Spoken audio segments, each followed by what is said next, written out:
Silencio. Se habla. Julia. Héctor, ¿ya estás aquí? Hola. Hola. ¿Qué tal el día? Tranquilo. Por la forma en que lo dices, no ha sido demasiado tranquilo. ¿Te preparo algo de beber? Sí.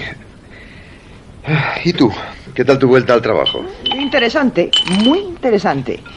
Creí que había perdido práctica, pero no. ¿Sigues sin querer explicarme de qué va? Ya te lo dije. Es una variante de esteticien. Pongo guapa a la gente. Los demás detalles son muy aburridos. Siéntate aquí conmigo. Quiero hacerte una pregunta. ¿Vas a confesarme? En cierto modo. ¿Has vuelto a saber algo de Guillermo? ¿Qué Guillermo? Guillermo Romero, mi compañero de trabajo. Ah, Guillermo. Pero eso fue hace ya muchos años. Le conocí antes de conocerte a ti, ya ni me acordaba ya. Pues parece que él sigue recordándonos. ¿Qué es eso? El sobre viene dirigido a mí y el remite es suyo. Qué extraño. Parece un libro. Guillermo tenía veleidades literarias. Quizá ha escrito un libro y te manda un ejemplar. Vamos a salir de dudas.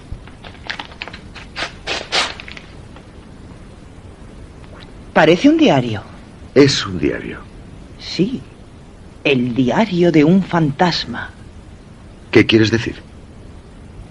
Héctor, cuando este diario llegue a tus manos, ya nada se podrá hacer por mí.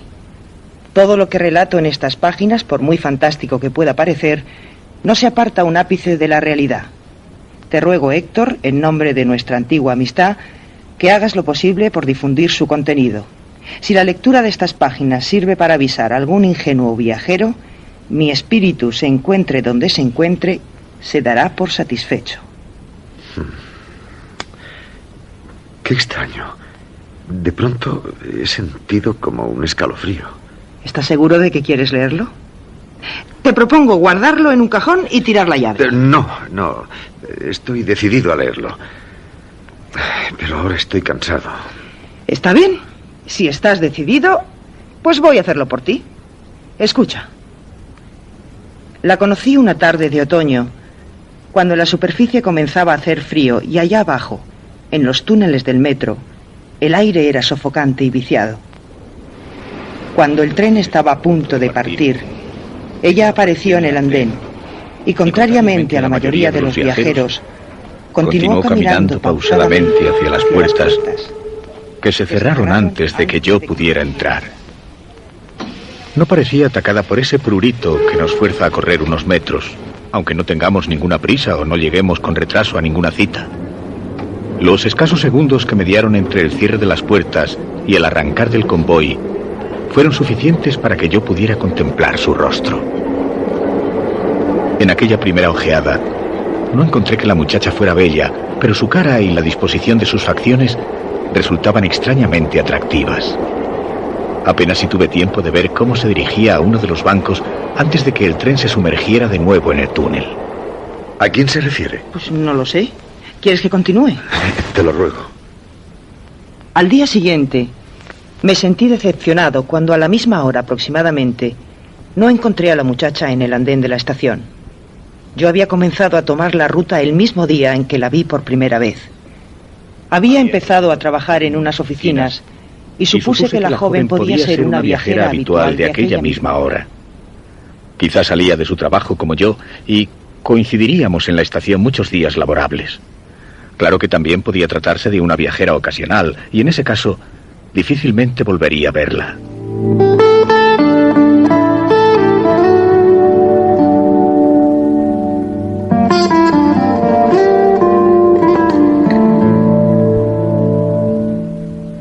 Durante el fin de semana me sentí intranquilo. Noté que una desazón no advertida hasta entonces se había apoderado de mí.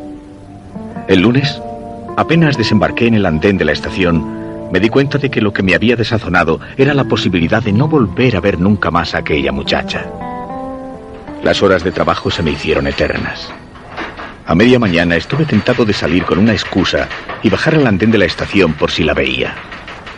Inmediatamente me di cuenta de lo absurdo de mi idea. Lo más probable era que si la muchacha trabaja por allí cerca, estuviera como yo, recluida en una oficina hasta la tarde. ¿No te parece que deberíamos ir cenando? Si no te interesa, lo leeré yo solo más tarde, Julia. Si Guillermo me ha hecho depositario de este diario, creo un deber cumplir su última voluntad. ¿Por qué última? Recuerda las palabras del principio. Decía que ya nada se podía hacer por él. ¿Te preparo otra copa? Sí, gracias, sí.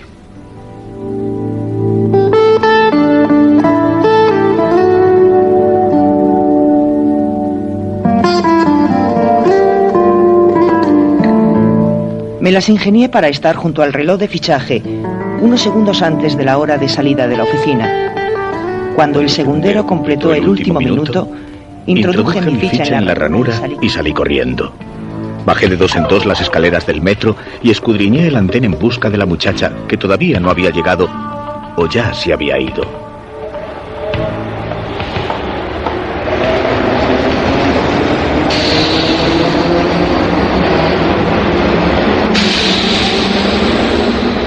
Dejé pasar los trenes hasta que me di cuenta de que llevaba 1 hora en el andén y ella no aparecía.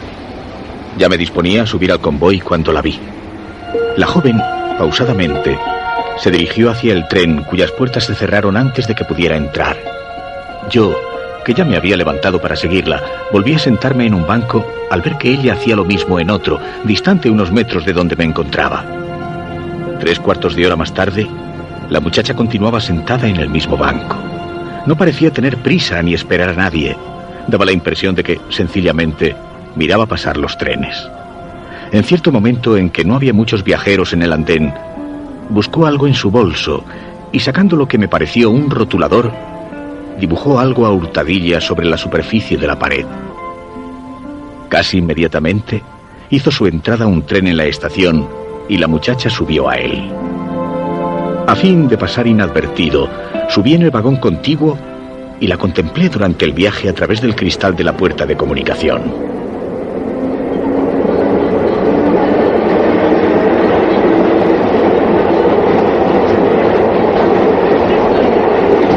Al llegar a una estación de correspondencia, el convoy se llenó de viajeros. Perdí de vista a la muchacha y en la siguiente estación me decidí a pasar al vagón en que ella viajaba. Por cierto, ¿sabes que van a subir el precio del billete de metro? Por el amor de Dios, Julia, eso no tiene ninguna gracia. ¿Es que no presagias algo terrible en este relato? Sí, que terminará por producirme jaqueca. Bien, pero si insistes, sigo. Sin duda la muchacha tenía que haberse bajado en la estación anterior, porque ya no estaba en el tren. Con el entrar y salir de tanta gente, la joven había desaparecido sin que yo lo percibiera. Por lo menos ya sabía la estación en que subía y el sitio en que abandonaba el tren.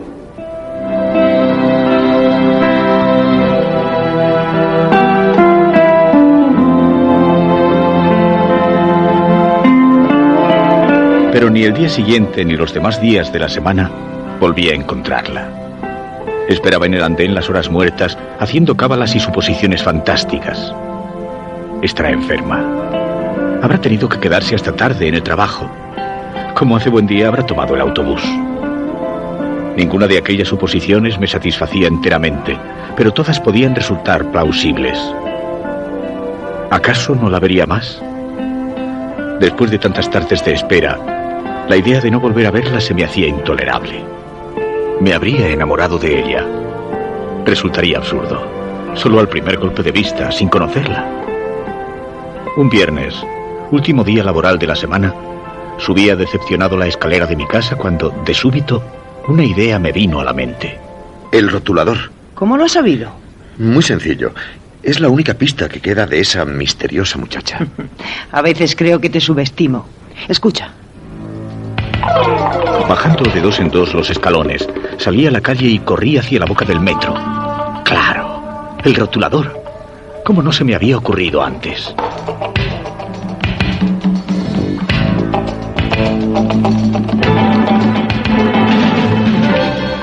Los minutos que el tren invirtió en llegar a la estación me parecieron eternos. No sabía lo que iba a encontrar, quizá nada. Pero en aquella pared quedaba un vestigio. El único vestigio de la muchacha a la que no había vuelto a ver. Es en este banco. Seguro que fue aquí. Y a esta altura, Ella estaba sentada y se volvió así. Mi decepción fue grande cuando vi que en aquella pared y a la misma altura se entremezclaban decenas de pintadas y mensajes. Dibujos obscenos, anagramas, citas, números de teléfono, verdaderos o falsos, ofrecidos a la curiosidad de los viajeros. ¿Será esta firma? No, no creo. ¿Este número de teléfono? Probablemente no. ¿Este corazón? Seguro que no. La pintada había desaparecido misteriosamente. Tu escepticismo resulta un poco fuera de lugar, ¿no crees? Perdona, lo siento. Prosigo. De aquella forma, y si no trabase que mi intuición, fui descartando las pintadas hasta seleccionar la que me pareció la más indicada. Esta es. Tiene que ser esta. La pintada que yo había seleccionado era una simple flecha, dibujada horizontalmente con trazo firme y rotulador negro, que apuntaba hacia la derecha en la dirección de marcha de los trenes. Podía apuntar al comienzo del túnel, a la cabina del jefe de estación o al banco en que yo había estado sentado aquella tarde. ¿Más fruta? No, gracias. Solo café.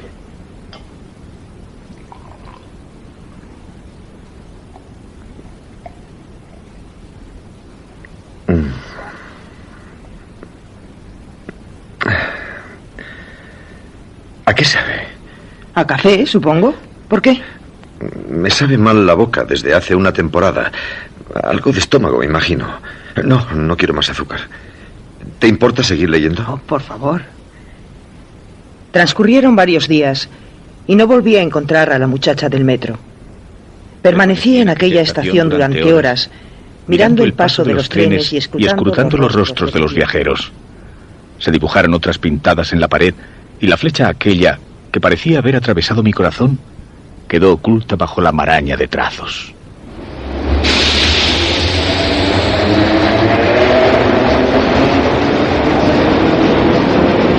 Cavilé y me devané los sesos dando 1000 interpretaciones a aquel dibujo. Se me ocurrieron 100 posibles significados para aquella flecha, excepto quizá la más simple y acertada. Que era una flecha. Ni más ni menos que una flecha, y que no significaba más de lo que las flechas indican en el código de señales generalmente admitido. Una dirección. Un objetivo.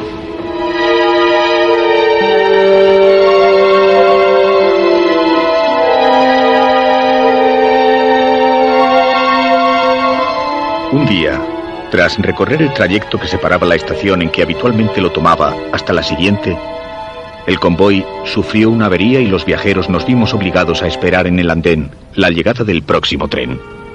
Yo, que había tomado la costumbre de leer todas las inscripciones y de descifrar todas las pintadas, sentí que el corazón me daba un vuelco.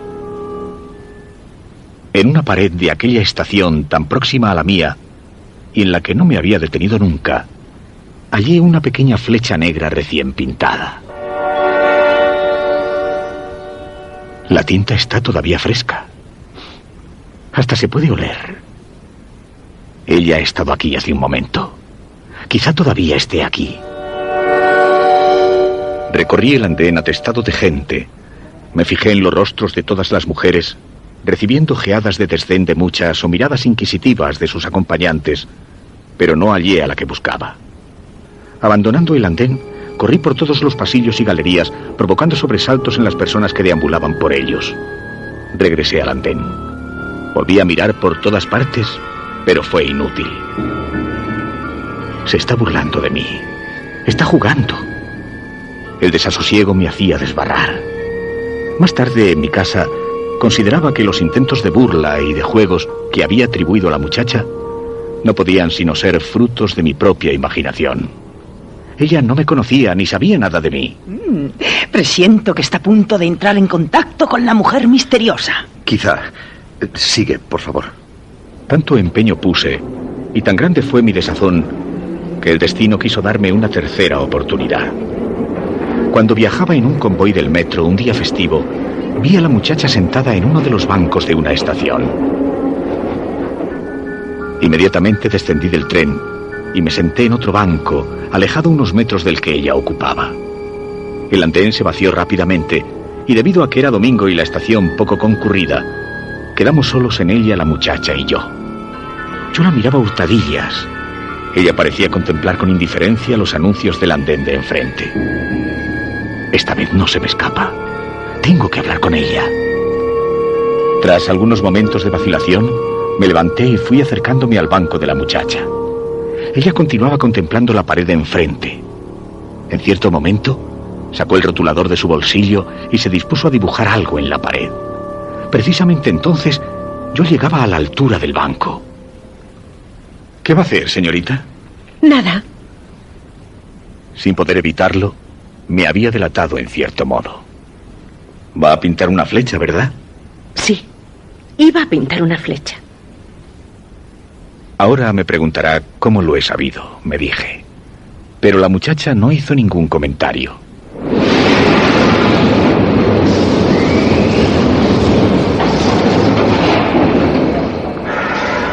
Tengo que irme. ¿Volveré a verla? No lo sé. Me llamo Guillermo. ¿Y usted? Me llamo Cristina. ¡Cris!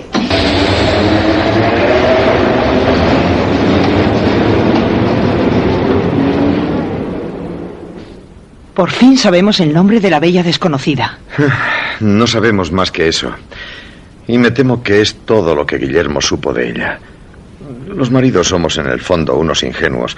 Nos contentamos con muy poco. Si yo hubiera sido Guillermo, la hubiera seguido. Imagina que lo eres.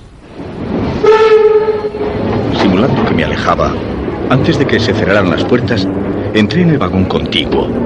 Desde allí, procurando no ser visto, observé a mi gusto a la muchacha que descendió 3 estaciones más adelante. Descendiendo a mi vez, permanecí oculto tras un grupo de personas. La muchacha, contrariamente a lo que yo había supuesto, no se sentó en un banco del andén, sino que se encaminó por los pasillos hacia la estación de la otra línea para efectuar el transbordo. Caminando siempre a cierta distancia, para protegerme de su mirada en un recodo del pasillo si la joven volvía la cabeza, la seguí por un dédalo de corredores y escaleras desiertos. La joven deambulaba sin prisa, como quien da un paseo. Una vez en la estación de correspondencia, se sentó en un banco y esperó la llegada del tren. Como yo había imaginado. Como seguro que tú has imaginado. Dalo por seguro. Como yo había imaginado, la muchacha sacó el pequeño rotulador y dibujó una flecha. Cuando la muchacha tomó el tren, di una carrera y entré en el último vagón. Asomándome a la puerta en cada estación, me aseguré de que la joven no se apeaba. En la última estación de la línea, mientras el resto de los viajeros se dirigía hacia la salida, ella pasó al andén contrario como si tuviera intención de deshacer el camino andado.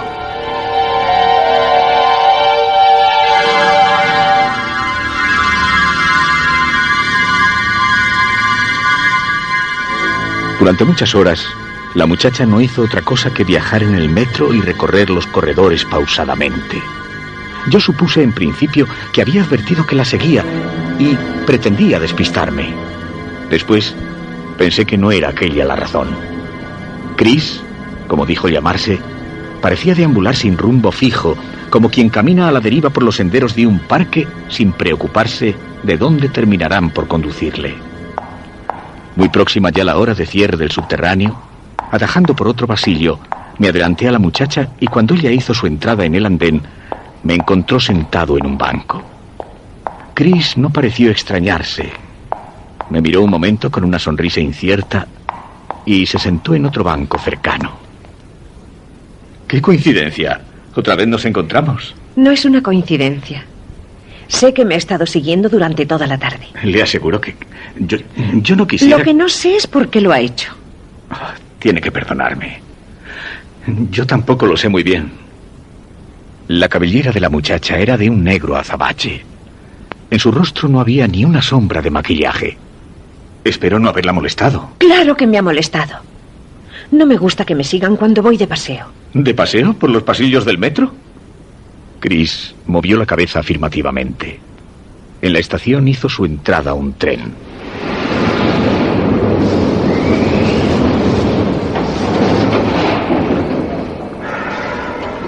Debe ser el último. ¿Lo tomamos? No, prefiero caminar.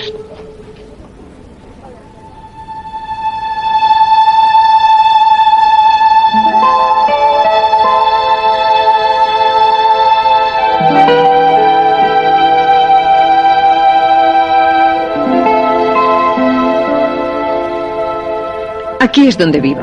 ¿Podemos... ¿Puedo verla otro día? ¿Por qué no? Pero no venga aquí. Los vecinos, ya saben. Entonces, ¿dónde? Seguramente en el metro. Fuera mera coincidencia o no, volví a encontrar a la muchacha.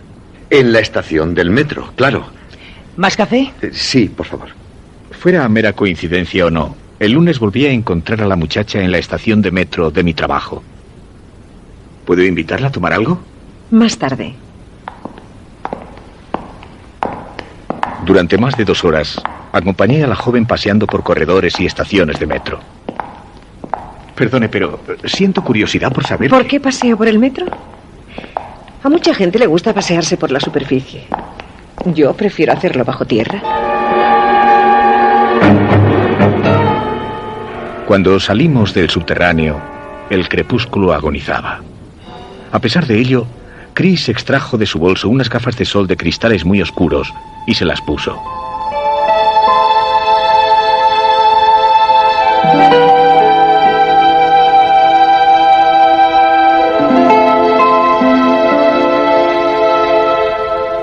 Nos vimos durante varios meses, paseando casi siempre por los corredores del metro o por la superficie cuando ya había oscurecido. Chris respondió a todas las preguntas que quise hacerle, excepto a una. ¿En qué trabajas? No te gustaría saberlo. ¿Y por qué no iba a gustarme? ¿Es algo ilegal o deshonroso? No te gustaría. ¿Acaso eres verdugo, enterrador, traficante? No. ¿Ladrona? ¿Estafadora? ¿Corruptora? No. La intimidad entre nosotros fue aumentando. Pero Chris nunca me quiso confesar cuál era el género de su trabajo. Y cuanto más se negaba ella a revelármelo, más crecía en mí el interés y la curiosidad. Llegué a seguirla en secreto, como al principio de conocerla, pero ella parecía intuirlo y cambiaba de tren y de línea en el metro hasta lograr despistarme. Ahora llegará el momento en que se casan. Si tiene sueño, lo dejamos. No, sigamos. Al cabo de unos meses, le pedí que se casara conmigo. Ella no se negó, pero tampoco mostró el entusiasmo que se espera ante una propuesta semejante. Quizás se debió a algo que pudo sonar a cierto condicionamiento por mi parte. ¿Y por qué habría de abandonar mi trabajo si me caso contigo? Es natural. Tendrías que llevar una casa, luego vendrían los niños. Me gusta mucho lo que hago. Me sentiría frustrada si tuviera que abandonarlo. ¿No serías capaz de hacerlo por mí? Es posible. Pero recuerda siempre que has sido tú quien me lo ha pedido. Chris me pidió un plazo para arreglar sus asuntos y encontrar a alguien que la sustituyera en el trabajo. Mientras tanto, nos dedicamos a buscar un piso y solo encontramos uno que fuera lo suficientemente espacioso y cuya renta estuviera al alcance de mis ingresos. Pero es un sótano. Apenas entra claridad. Tendremos que estar continuamente con la luz encendida. No me importa. Yo también vivía en un sótano, ¿recuerdas? ¿Seguro que no lo lamentarás? Tú eres la que va a pasarse más tiempo en casa. Te digo que no me importa.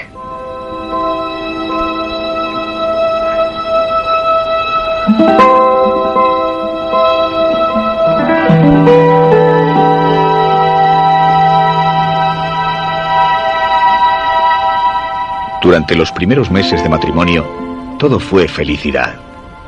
Yo pasaba gran parte de la jornada trabajando y cuando regresaba a casa, ya había oscurecido. De ese modo, no sentí demasiado verme obligado a vivir en un piso tan bajo. En cuanto a Chris, prefería salir siempre en horas nocturnas o cuando ya se había puesto el sol.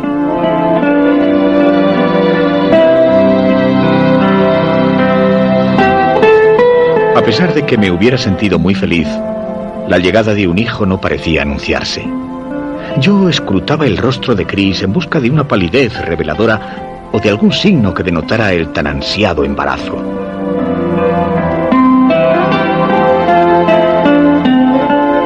Algo que no dejó de llamarme la atención fue el hecho de que mi esposa no se maquillara en absoluto.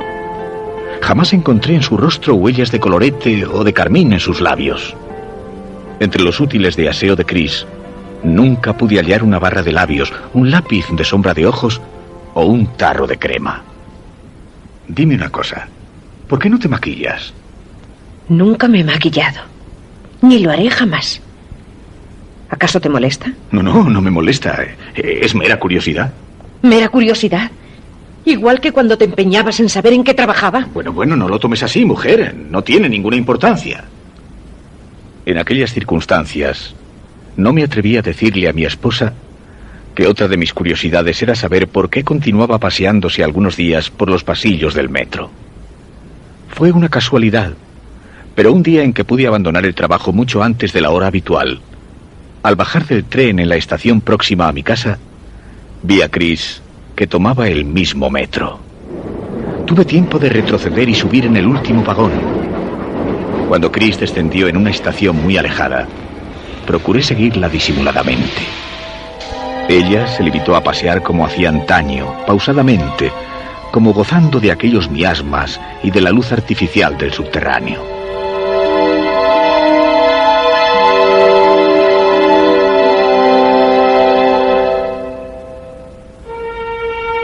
Al cabo de algunos meses, Chris se fue volviendo más huraña y comenzaron a molestarme alguna de sus manías. ¿Se puede saber por qué ese empeño en comerte la carne cruda?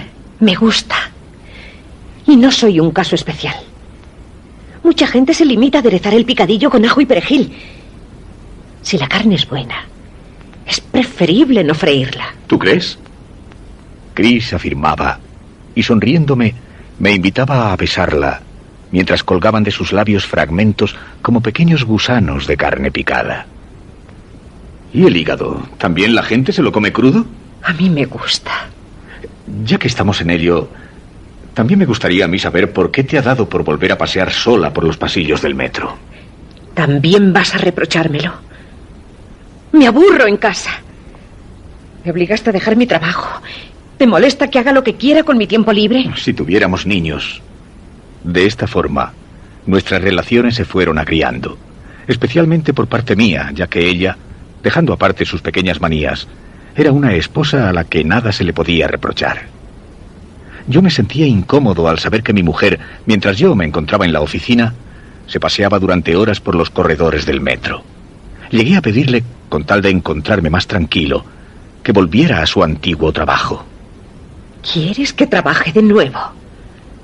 No me explico a qué viene tanto empeño después de obligarme a renunciar a mi empleo. Lo prefiero a saber que estás todo el día amargada en casa. Y maquíllate un poco, mujer. Tienes un aspecto muy descuidado. No vuelvas a decirme que me maquille. Ya te dije en una ocasión que nunca lo había hecho.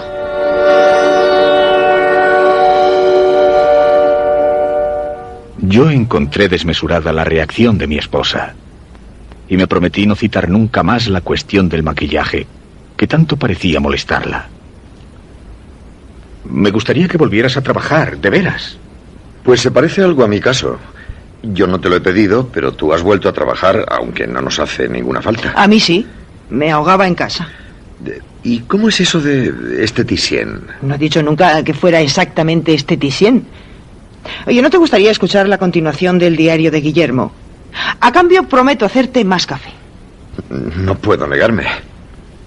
Me gustaría que volvieras a trabajar, de veras. Está bien, pero necesitaré tiempo. Suponiendo que me hayan guardado la plaza, estaré desentrenada. ¿Desentrenada? ¿Qué clase de trabajo es ese? Me juraste que nunca me lo preguntarías más. ¡Me lo juraste! Está bien, sí, lo hice. Practica lo que quieras. No volveré a preguntártelo más.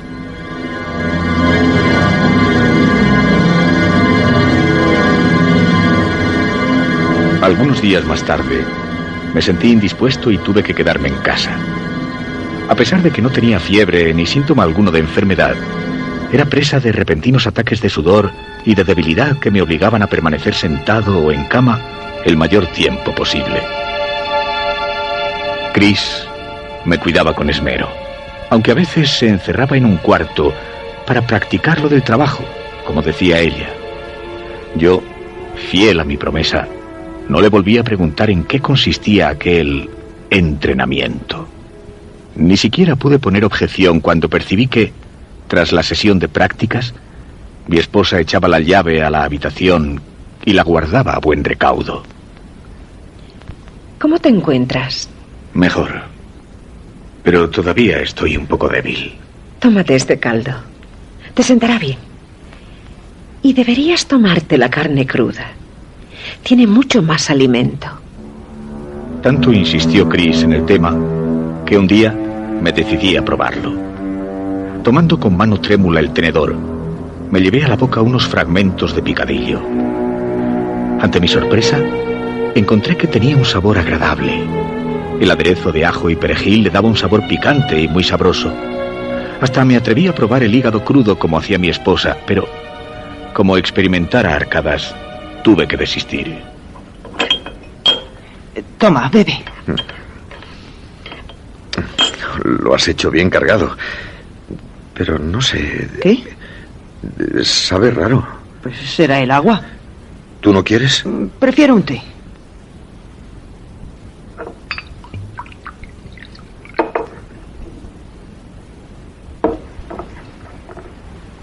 Toma, bebe. Apenas introduje en mi boca un sorbo de aquel líquido, experimenté náuseas y vomité. ¡Sangre! ¡Es sangre! ¿Qué tiene de malo? Es un reconstituyente. No, no quiero. Me da asco. Entonces tómate la medicina. A pesar de las medicinas y de los cuidados de mi esposa, no terminaba de mejorar. Permanecía la mayor parte del tiempo en cama, mientras ella se encerraba en la habitación para practicar, con vistas a su reincorporación al trabajo. Me has tomado odio, ¿verdad? No. ¿Por qué había de odiarte? Pero recuerda que has sido tú quien me ha pedido que me reincorpore a mi antiguo trabajo. Me odias. Lo advierto en la forma en que me miras. ¿Qué te he hecho? Si acaso, no haberme dejado en los pasillos del metro cuando me conociste. Pero no te odio. Yo soy así. Ya lo sabes. Un día, o mejor, una noche, porque Chris procuraba salir siempre tras la puesta del sol, llegó con unos paquetes y bolsas que traían la marca de una perfumería y con un objeto envuelto en una tela de saco. ¿Qué has comprado? Cosas que me hacen falta. ¿Qué cosas? Lo sabrás a su tiempo. Chris se encerró en la que llamaba su habitación de prácticas y yo, que no había vuelto a sacar la conversación, experimenté un vivo deseo de saber a qué tipo de entrenamiento se refería mi esposa cuando hablaba de prácticas para regresar a su antiguo trabajo. Como pude, me levanté de la cama y apoyándome en las paredes y en los muebles, tan grande era ya mi debilidad, fui aproximándome a la habitación en que mi mujer practicaba. Esperaba oír algo, un ruido delator de la clase de actividad a la que estuviera entregada. Cuando estuve junto a la puerta, permanecí en silencio, a pesar de que temía que los violentos latidos de mi corazón me delataran. Sudaba copiosamente a causa de la debilidad y advertí que estaba conteniendo la respiración. ¿Por qué tengo miedo? Era cierto. Sobrepasando a mi estado de debilidad, por encima de los temblores que sacudían mi cuerpo, experimentaba una sensación de pánico cuyo origen no podía adivinar. ¿Por qué estoy tan asustado? El silencio era absoluto. Ningún ruido delataba cuál podía ser la actividad a que Chris estuviera dedicada. Pero lo que sí pude percibir fue un olor. Un conjunto de olores, todos muy agradables, que emanaban de la habitación a través de la puerta cerrada. Parecía oler a rosas, a jazmín, a claveles. Era toda una sinfonía de aromas que, debido a mi estado de debilidad, llegó a marearme. Pero por debajo de aquellas fragancias, casi oculto por ellas, había otro olor, hediondo y nauseabundo, que parecía querer disimularse entre el conjunto de aromas. Dime una cosa, Julia. ¿Por qué has dejado de maquillarte desde que trabajas? Eso ahora no tiene ninguna importancia. ¿No deseas saber cómo termina la historia de Guillermo? No excesivamente. No, gracias, no quiero más café. En lugar de despejarme, me produce una especie de sopor. Es preciso terminar lo que se ha comenzado. ¿Cómo? Escucha, pronto llegará el final. Como pude, regresé a la cama y esperé a que Chris abandonara aquella habitación. Cuando lo hizo y llegó hasta mí, toda ella venía envuelta en la vaporosa nube de fragancias. Pero debajo, como una radiación de fondo, podía percibirse el olor de algo putrefacto.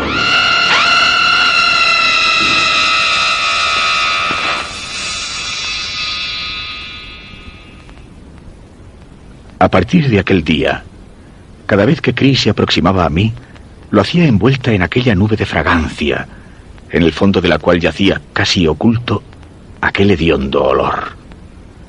Postrado como estaba en cama, la vi entrar en días sucesivos portando paquetes de regulares dimensiones. En cierta ocasión incluso trajo una especie de pequeño baúl que tuvo que arrastrar, debido a su peso, hasta la habitación. Yo la miraba sin preguntar. Estaba tan débil que me encontraba por completo a merced de mi esposa, la cual, a pesar de pasarse gran parte del día en aquel cuarto, me daba de comer puntualmente a mis horas y me proporcionaba las medicinas necesarias para mi curación. ¿Y las tijeras grandes? Las he cogido. Me hacen falta para practicar. ¿Para practicar? Eso es. Los días fueron transcurriendo y yo no recobraba la salud. En la oficina pusieron un suplente y mi sueldo se vio reducido a una cifra que apenas bastaba para subvenir a las más elementales necesidades. Yo esperaba que, tras semanas de concienzudas prácticas, Chris estuviera ya lo suficientemente entrenada como para trabajar en su antiguo empleo. Aunque tuviera que ausentarse durante parte del día, los ingresos empezarían a ser mayores. Por otra parte, comencé a confesarme que la ausencia de mi esposa, lejos de molestarme, me serviría de lenitivo y tranquilizante. ¿Qué más daba que permaneciera en casa si la mayor parte del tiempo lo pasaba encerrada en la habitación? Aquella situación, unida al quebrantamiento de mi salud, me atacaba los nervios. ¿Cuándo piensas reincorporarte a tu trabajo? Dentro de unos días. ¿Estás segura de que te han guardado la plaza? Para esas cosas no hay muchos aspirantes. Y yo soy una experta. Aunque hace falta práctica. Nuevamente, experimenté deseos acuciantes de saber, pero me mordí la lengua y preferí no tener a mi esposa de mal humor para el resto del día. Una idea me venía rondando por la cabeza en los últimos tiempos. La debilidad de mi estado era lo único que me había impedido llevarla a la práctica. Chris parecía leer mis pensamientos. ¿En qué piensas? En nada. Anda, tómate la medicina. Y al mirarme, su gesto, duro e impenetrable en los últimos tiempos, se ablandó momentáneamente y hasta pareció que de sus ojos iba a rodar una lágrima. Pero solo fue durante un segundo. Al siguiente, la dureza de su expresión se había recompuesto. El lunes me reincorporo al trabajo.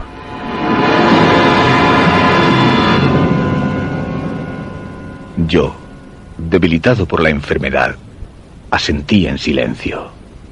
Mañana entraré en esa habitación y sabré por fin cuál es su clase de trabajo.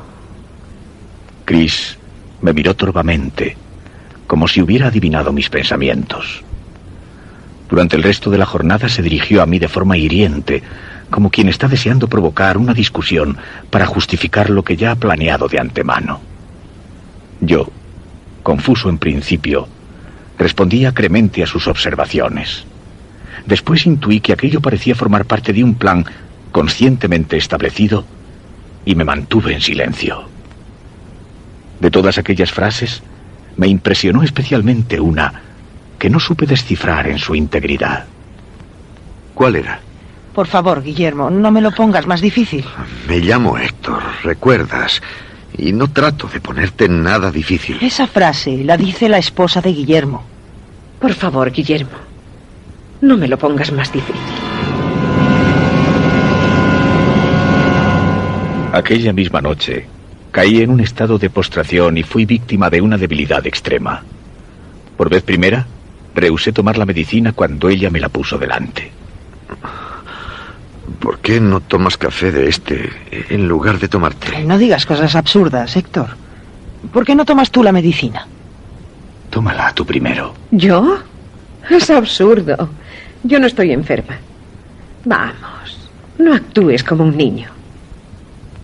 Chris me llevó la mano con el vaso hasta la boca y yo, debilitado, no tuve fuerzas para oponerme. Lo apuré hasta las heces. Después, Chris dijo que necesitaba dar una vuelta y abandonó el piso. Todo lo que tenía que hacer era levantarme y caminar hasta la habitación en la que solía ir sin ninguna resistencia.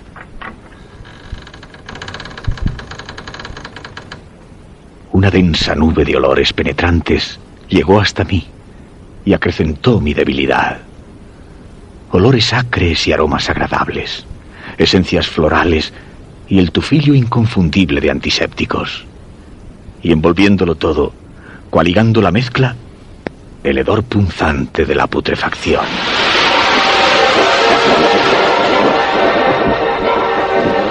Me mantuve un momento apoyado en el marco de la puerta. Después fui aproximándome al armario que parecía el punto desde el cual emanaba aquella nube de olores, y así el tirador. Un segundo antes de abrir, vi algo blanco y voluminoso con el rabillo del ojo. Sobre la larga mesa yacía una forma longitudinal inequívoca. La sábana formaba pliegues reveladores de la anatomía. Marcaba los pies, el pecho, la cabeza. Un cuerpo humano.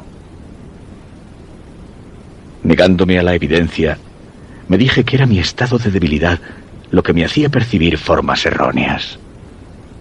Nadie había entrado en la casa, a excepción de mi esposa y yo mismo. Mi esposa, que en los últimos días había acarreado una serie de paquetes de regulares proporciones.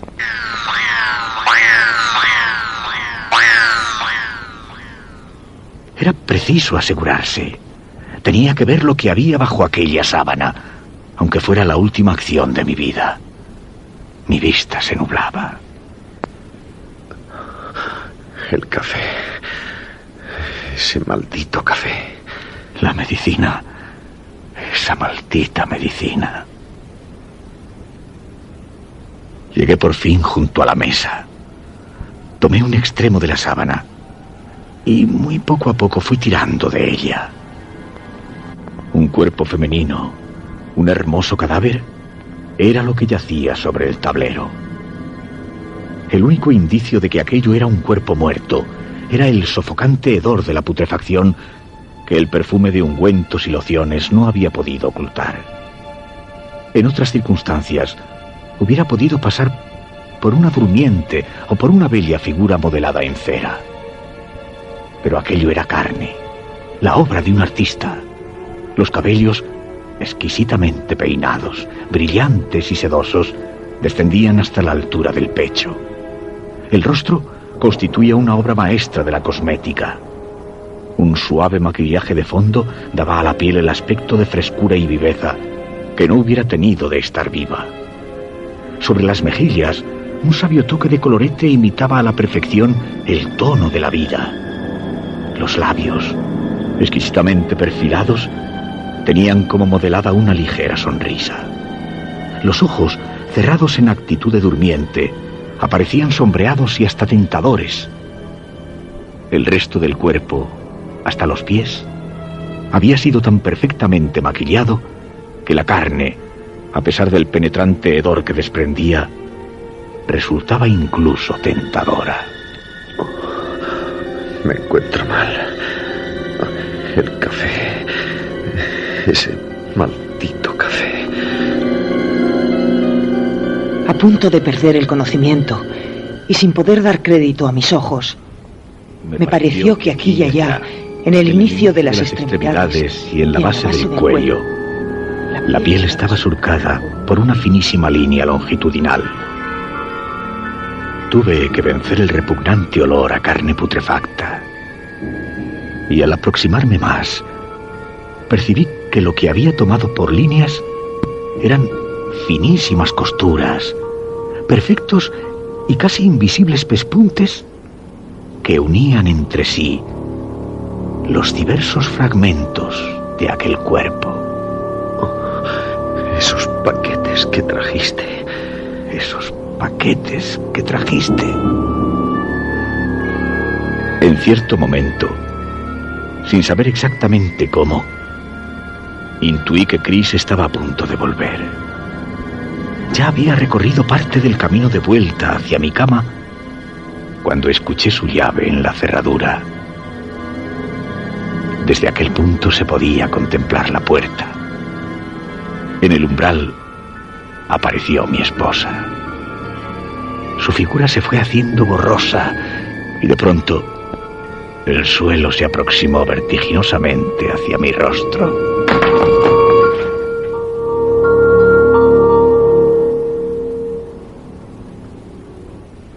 Cuando recobré el conocimiento, me encontraba en la cama, tendido cuán largo era.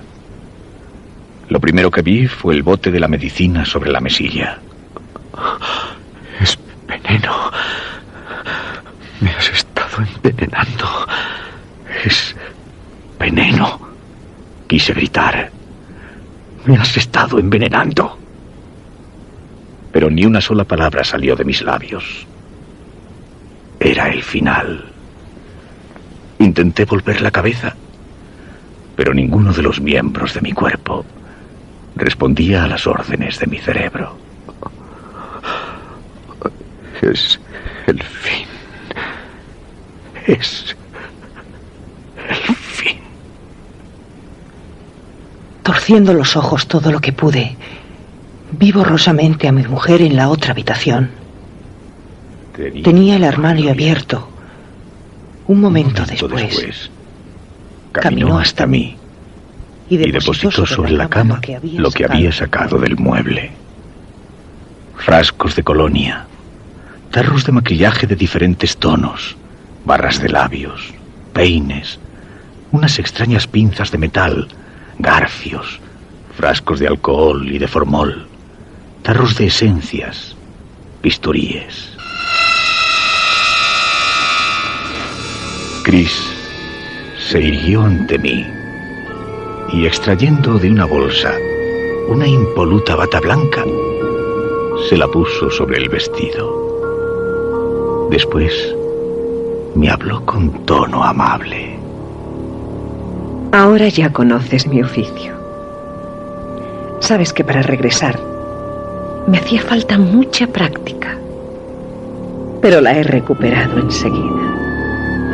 Soy una experta en estos menesteres y voy a realizar en ti mi obra maestra, lo que en nuestro catálogo se denomina un embalsamamiento de lujo. Y quiero que seas testigo de ello. Por eso, hasta el final, no te extraeré las vísceras. Diciendo estas palabras, me despojó de las sábanas y mientras permanecía paralizado por el terror y por el efecto de aquella extraña medicina disimulada en el café, comenzó a extender sobre mi cuerpo un bello maquillaje de fondo. Guillermo, como tú ahora, Héctor, a pesar del terror que obnubilaba su cerebro, supo que al día siguiente ella volvería a recorrer los pasillos del metro y que a la vista de algún otro ingenuo dibujaría disimuladamente una pequeña flecha en la pared.